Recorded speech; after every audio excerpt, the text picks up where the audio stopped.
yesterday I wrote like the first outline of my story. Now, of course, I didn't come up with that on January the 1st.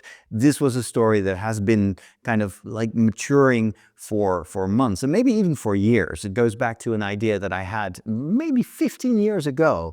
And at the time I was like, wow, that would make for an awesome TV series. And that's why it never got out there, because I don't make TV series. But now that I'm finally writing my first fantasy novel, I have taken a lot of those elements, and so I started to plot. I opened up my my Google Docs and started to write down, we could do this and then that, and then I've done a lot of research previously, learning about story structure, about the save the cat method, and there's so many different approaches to writing a good story. And of course, since I do a lot of commentary on movies and TV shows, on Star Wars, on anime and all that, I have a decent idea of what makes for a good story and which elements should be in there. So that's kind of what I did yesterday. I kind of formatted the initial idea that I had, and I made a plan. So I'm going to write this first, and then that, and then that, and so this morning I sat down and I opened this document with the structure, and then I was like, something started to, I don't know, to appear in my mind. And it was like this idea, and it was literally started with the question, what if? So I wrote this story outline yesterday, but what if the antagonist is actually not the antagonist, or not the real antagonist? What if this antagonist actually gets redeemed at the end of my story? I love redemption stories. I'm a priest.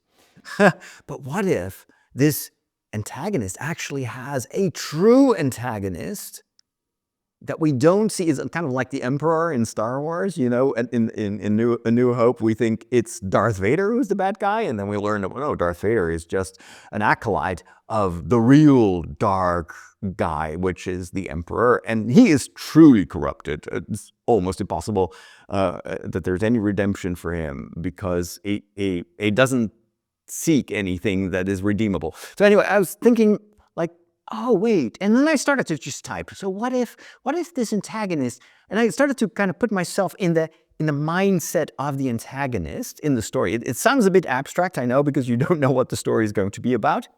I'll tell you that maybe tomorrow. But the idea was, well, how can I make the antagonist actually believable? Because I hate stories where the bad guy is just a bad guy. He's evil, but why? Well, because he's evil. I like villains that actually have motives and think that they actually are doing something good. Those are really dangerous antagonists, because they think actually that they are on the right side. They're the good guys and girls. But their reasoning is flawed. And that got me on a tangent where I was like, oh, suddenly this is what I could do. Well, what if this is all linked to something he's been missing all his life, and he's looking for it in the wrong places? And what if he has become kind of played by the dark master in the background and manipulated into believing that he's actually not just doing this for himself, but the entire world should do what he does, so he doesn't feel alone anymore.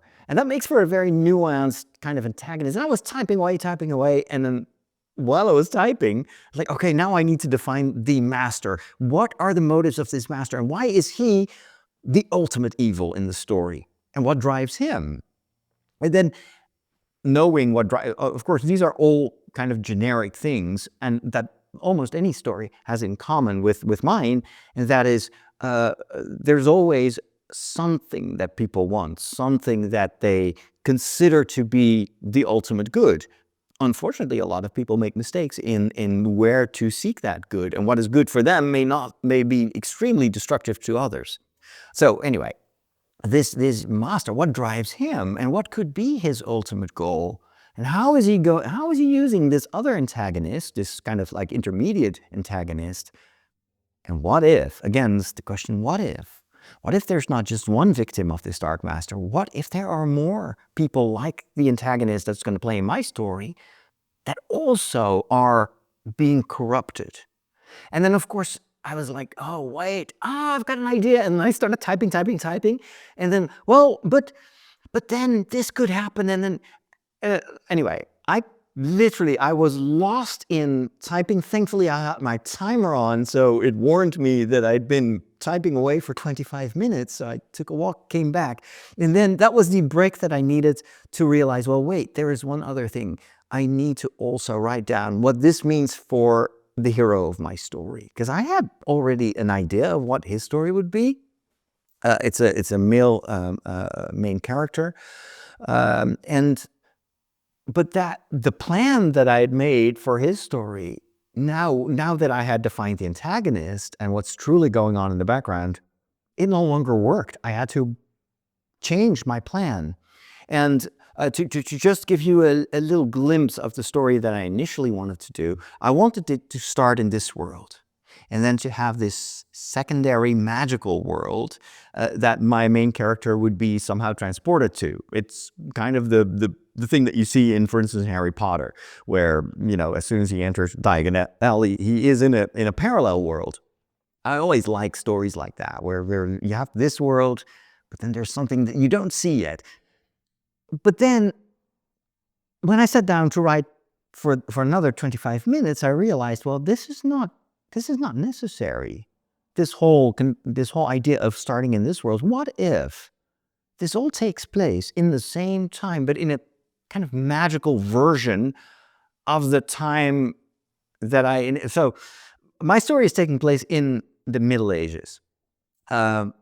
And I have been very much inspired by church history. I just came back in October last year, I made a trip to Ireland to film a documentary series about these very ancient Catholic saints, and some of them lived as hermits, and you had religious sisters. And what I loved is how much those stories are full of dragons and mysterious things and miracles. And they're like, wow, these stories, I need to pull them into my fantasy story. Who needs, wizards if you have these saints, Anyway, but then that I didn't want to write an historical novel because I'm lazy, and that requires so much knowledge, which I don't have. I'm a generalist, right?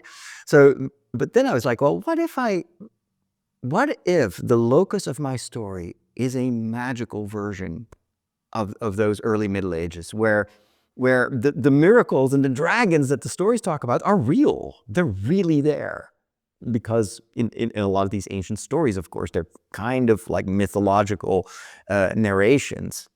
But what if it all was real? And that, again, I was like, all of a sudden I saw how I could rewrite my main character, and I just started typing away. So everything you see there in red was supposed to be like annotations to the overall structure that I written in black. But now I realize the entire structure of the story has changed, and I need to go back and rethink the overall plan of my novel. But what the win is, I am so full of energy. It's like this spark where you feel, I got it. This is so much better than what I first wanted to write. And that is the secret of creativity. This is why I'm both a planner, someone who likes structure, and who sometimes also needs structure to know where I'm going. It makes it easier to get to the next step. But once I am in the flow, I forget about the rules, and I just let the story and the characters guide me. Here I am talking as if I'm already an accomplished author.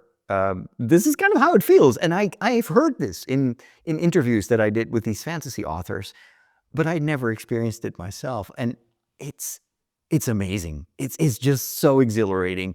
And I was thinking that I would probably stare at a blank screen for days.